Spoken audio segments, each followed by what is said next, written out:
beast! Ah!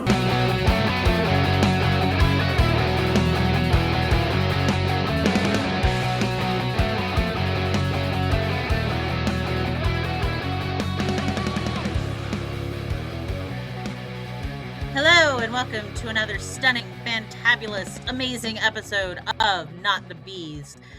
I'm Elizabeth. And I'm This is the Nicolas Cage filmography podcast, and this week we watched the absolutely atrocious Gunslingers from 2025. So let's just jump right into it.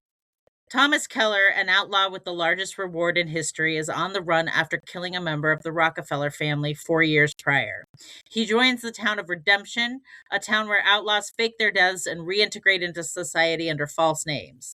The townsfolk, led by another outlaw named Jericho, help Thomas to fake his death. Several months after his supposed death, a woman named Val comes into town with her young daughter Gracie looking for Thomas. Val has been shot in the leg. Meanwhile, a mercenary discovers Thomas's empty coffin and calls in a larger posse. This posse, led by Thomas's brother Robert Keller, confront Jericho at the saloon. Robert reveals himself as Val's husband and the man who shot her. He offers to take Thomas and his wife and leave in peace and to arrest all of the outlaws in Redemption. A gunfight breaks out. Upon hearing the commotion, Thomas makes his way to the saloon from the outskirts of town. He confronts Robert, who says that if he does not bring Thomas back to New York to hang the Rockefellers, will kill him. Thomas refuses.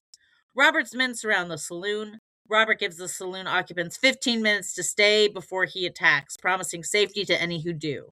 The outlaws decide to stay and fight, but send out civilian patrons. Robert and his men shoot all the patrons who exit. During a lull in the fighting, Kelly, one of the outlaws, slips out of the saloon and makes a deal with Robert in exchange for his own freedom. In the morning, Kelly sneaks Robert's men into the saloon. Thomas, Val, and Gracie leave at gunpoint. Robert then tosses dynamite into the saloon, causing a large explosion that kills or stuns most of the outlaws inside. He rounds up all of the living outlaws except Jericho and his daughter Bella. Robert attempts to hang the outlaws, but is interrupted by Jericho and Bella. In the ensuing gunfight, Val and Gracie are dragged away, and Thomas chases after them. After a scuffle, Robert grabs Gracie and points a gun at her. He reveals Gracie is Thomas's child, and that if Thomas does not kill himself, he will kill her. Thomas instead shoots Robert.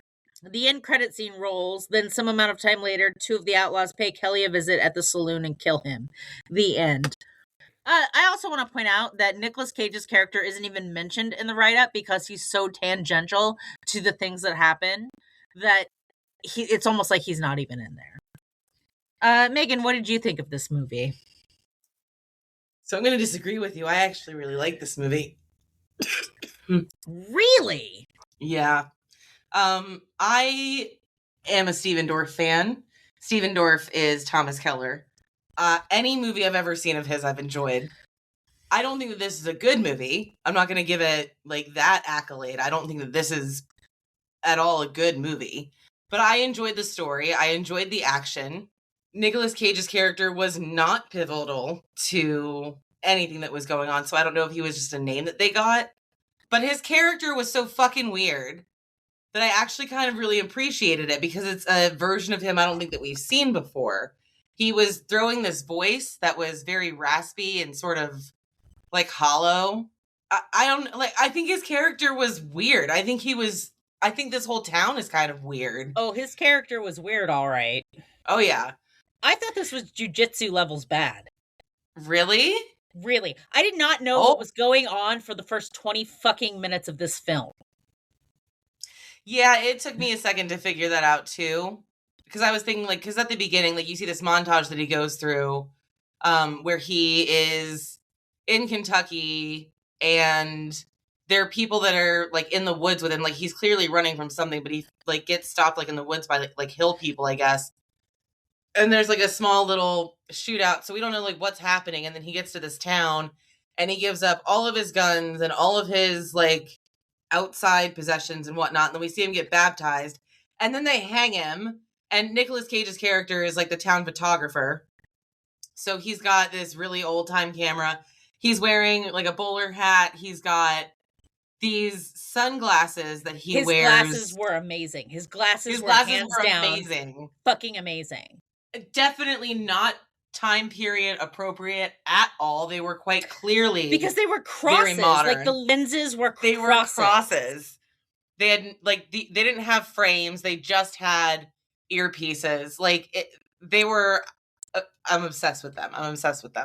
But yeah, and that's basically like the premise of everybody in this town. They come to this town because they're tired of running, or they've seen the error of their way. It's kind of like a self-imposed prison, if I'm being completely honest. This is a town that's isolated from humanity and like larger society. It only is built of people that are fugitives from the law and their family members. It's kind of an interesting sort of situation. And like you figure out after that 20 minutes that like, oh, he didn't do something bad. Like they're helping him fake his death. And then he has to go and live in like the woods adjacent for a certain amount of time until the heat's off before he can become part of their society. But like it's kind of an interesting take on. I also really like that it's a very enclosed situation. Like a lot of Westerns that we see take place like on the plains and the prairies. There's giant like horse chases and like stuff like that.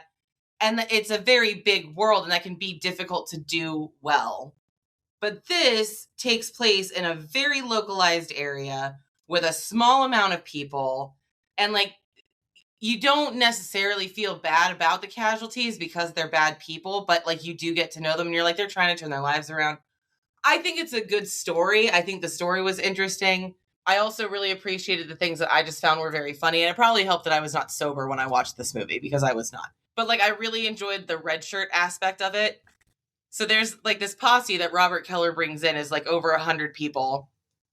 And the vast majority of this posse are made up of men in white shirts and red neckerchiefs.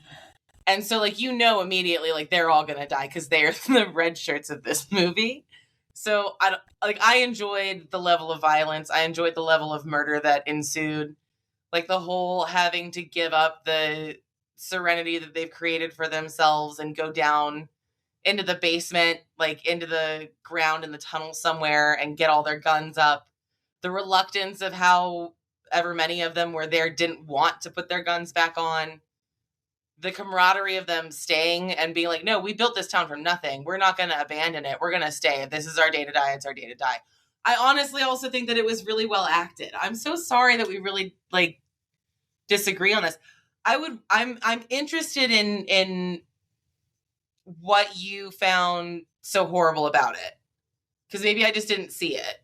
Well, it's very confusing. Like they don't really lay out what is fucking happening. The 100 men just roll in. So first off, dipshit finds a map on a dead guy, and that's what leads him to this town.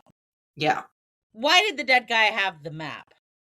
Why did he follow the map? Why, once he got there, did he feel like this was an appropriate place for him to stop and to get his redemption? Why any of it? The characters are not so different as to have their own personalities, with the exception of Nicolas Cage, who is just way the fuck out there doing whatever the fuck he wants to do. For sure. The plot is not really explained until you're halfway through the fucking film. And then it's just shootout after shootout after shootout, and it becomes boring. Like, they're not even really having conversations during the shootout, with the exception of the one guy who's chiding Nicolas Cage, who I don't even think had a character name. Ben. To be like, why won't you pick up, in this of all times, why will you not pick up a gun? Yeah. No, I get that. That part of it was a bit annoying. And then they throw Heather Graham and her daughter into the mix just so that they can have a damsel in distress, because the other women in the town are all badasses. That's true. That is true. Also, how did she find the town? How did she? But she didn't have a map. Right. He randomly found it on a dead man. Like, how did she know where he was? How did Robert find it? Right. Also, how did he amass a posse of like 100 fucking people? Right. To go after his brother from the state of New York to the state of Kentucky. The whole thing hangs on a very thin thread. You're not wrong. I think I just found this movie more fun than good. Because, like I said, it's not good. It's not good. It's not a good movie. It's also I'm a cranky bitch today, so it could also just be that I am a cranky bitch today, and that's why I didn't like it. And maybe upon further reflection, I will look back and enjoy it. But I just don't enjoy it. I did That's not fine. enjoy it. I didn't like. And in the beginning, in the very first scene is a shootout. Yeah, there's And a lot then- of shootouts in this movie. And then Robert stands up and he's like, "You killed a Rockefeller." Like, that's supposed to mean something. Right. It doesn't say what year it is. So are the Rockefellers that big of a deal even back then? And then I guess it's during the Civil War because the one guy is like, Robert E. Lee's gonna come and save us all. So I guess it's during the Civil War, but like, I don't know, were the Rockefellers a big thing back then? I don't fucking know. I don't know. This movie just annoyed me. Nah, I don't think he was real. And no prominent member of the main Rockefeller family was murdered during the American Civil War. So, yeah, the story's very thin. I'm not going to, like, the prompt, the catalyst that moves the story forward is very thin. I will give you that. And like I said, I don't think this is a good movie. It only has 5% on Rotten Tomatoes. The audience score is only 18%. Maybe it's possible that I enjoyed it because I was not sober when I watched it. I don't know. I think that there are some interesting things that happen. I like that it's an enclosed space. I actually kind of feel like it's very true to like Wild West, even if it's not, you know, what we would think of when we think of a traditional Western movie. I don't know. I think this movie has some stuff going for it. I don't think it's a great movie. I think that I had fun watching it, but I understand why it has 3% on Rotten Tomatoes. But I don't think it's jujitsu bad. What would you rate this movie? Probably like a C-. Because I really don't think that it was that bad. I don't even think that the dialogue was really that bad. I agree with you on the personalities of all of the other characters. I don't think that they were very well fleshed out. I would have liked to know a bit more about redemption. I would have liked to know a bit more about they don't like set just the people. Town up. And like the town is a character. It really is. Failed to present with any cohesiveness. Yeah, the only thing that we know is that everyone here has done something bad. Like Nicolas Cage's character, we don't even know why he put the guns down. No. We don't know why he's obsessed with religion the entire time. Like he carries around a Bible with him. We've already mentioned his amazing fucking sunglasses. You know, he made a promise to God that he wasn't going to, you know, use his guns anymore. And we don't know why. Like, it's the whole thing that drives his character, and we don't know why. Yeah, and he was the most interesting character in the film. He was kind of the only interesting character in the film, if I'm honest. Yeah, that's why I'm saying it sucked. I mean, I still had fun watching it. To me, it's a watchable movie, which is why I don't, you know, have much of a problem with it. But again, I don't think that it was a good movie. I understand why it has 3% on Rotten Tomatoes. I understand why the audience score is only 18%. It's a very thin story, and it's filled in with a lot of just violence that I guess you expect to see in the Wild West. And again, I also was not sober when I watched it. Yeah. So for me, it's like a C-. What do you want to give it? I could live with a C-. What would you rate Cage in this movie? Oh my God. Can we talk for a second about his accent? Yeah. Dude, you do not have to do a crazy fucking accent every time. Every time. Because it was like he was trying to do like it's his version of Bob Dylan. Yeah, that's kind of what I was thinking. Like, it's really weird, and his voice is very raspy. The whole, like, he doesn't actually, like, it's all just kind of, like, forced whisper. Like, it's not even really, like, a voice. Yeah. I don't know. His character is weird. I don't understand, like, and, like, he's also clearly had something very traumatic happen to, like, his person physically, because he doesn't behave in a very normal way. Like, he, like, shakes a lot, moves around a lot. Like, I don't know if maybe, like, he just took, like, a really bad blow to the head. Maybe this is the autistic cowboy movie. I don't know. Like, we don't know anything about any of these people other than they had a life previously where they did bad stuff. There's actually only one interaction that we have between characters talking about their past, and it's when Keller is out in the woods and he's talking to the Chinaman. That's what they call them, but he's from China. The character's name is Lin. He's played by Tai Ma, and he's talking about how his dad brought him here when he was a kid, and they built the railroads and all this other shit. And, like, kind of a pretty traumatic backstory, but it's the only one that we get. Yeah. The entire time. And he's a tertiary character. Very tertiary. Like, there's a point at which that him and two other tertiary characters almost hang for about 8 minutes. And, it gets to the point that it's, like, excruciating that it's, like, taking that long. Yeah, I don't know. What would you give the Cage of this? Like, what would you give him as a score? A B? I think I'd agree with that. I don't think that this was necessarily a good character, but it is a character type that we've not seen before. Like, I appreciate him trying something new.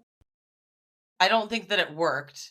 I don't think that it didn't work either, but it was definitely a decision. And I also appreciated his costume. He was also, like, I don't know what he does when he walks onto movie sets, but, like, when he's not a main character, he still has, like, the most impressive costuming. He's the only character in this movie that has color. Wears a color, yes, bright, vibrant red shirt. These insanely weird but amazing sunglasses, a bowler hat. Like, yeah, he's interesting, and he does have a scene where he finally does put the gun belt on and uses his guns after he gets blown up in the saloon. He pulls a shard of wood out of one of his shoulders and walks out, and there's a bit of a standoff, and then he ends up pretty much single-handedly taking out the rest of the bad guys, I was not expecting the scene to be as good as it was. Not that it was really a good scene, but I expected it to be much worse. I also expected a lot more people to die. It was a good scene. I'll give you that. Yeah. Yeah, I could live with... You said a B? Yeah. Yeah, I think I could live with a B. We also haven't talked about Heather Graham at all. It was kind of nice to see her. I really wish that she hadn't just been used as a prop. Yes. Yeah. But, I mean... There are several women in this movie, so not all of the women are props. Several of the women are full-on badasses. But Heather Graham's character is literally there to propel the men to do something. Yes. She doesn't pick up a gun. She doesn't fight back.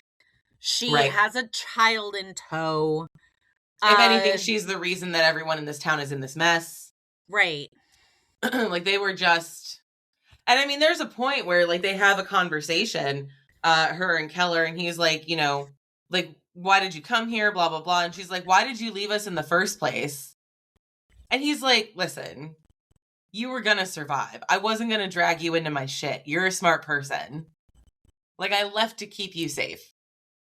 I left to keep a lot of people safe. And, like, yeah. Which is just such a bullshit man answer. I mean, it is. I'm not gonna lie to you about that. But, like, why are you following him from... During a time when no kind of automated, like, transportation existed, this would have probably all been on horseback. From the state of New York to the state of Kentucky would take weeks. Weeks. I'm sorry. I feel like no dick is that good. I feel like, especially years later, like, it's been 4 years. Also, the scene where she's pulling the bullet out of herself is so unrealistic. She's trying to keep quiet for her daughter. She doesn't want her daughter to know that she's in that much pain. But bitch fucking swigs the whiskey, pours it on the wound, and then digs the bullet out with a knife, and then heats the knife to cauterize the wound. Yeah. And then she passes out silently. I am sorry. You can have given birth 14 times... That's still gonna fucking hurt. You're gonna make some noise. Yeah, I agree. Yeah, I mean, I feel like I would recommend this movie to someone if they wanted something just, like, fun to put on. I would if not. They'd never seen it, but otherwise, I don't know. It was fun to watch. I don't think I'd watch it again. I enjoyed seeing Stephen Dorff. I enjoy all of his work. Like, I don't know. He's not a great actor. He doesn't do a whole lot of really great projects. I just enjoy him when I see him. So it was a nice treat to get to see him in something. There you have it, folks. It's a split decision on Gunslingers from 2025. Megs loves it. I cannot. But we appreciate you listening along. If you are so inclined, we are on Instagram at NotTheBeesPod. We're on YouTube at NotTheBeesPod. We are on Patreon if you want to kick us a few bucks at NotTheBees. Otherwise, that's going to do it for us this week. I've been Elizabeth. And I've been Megs. We'll catch you next time.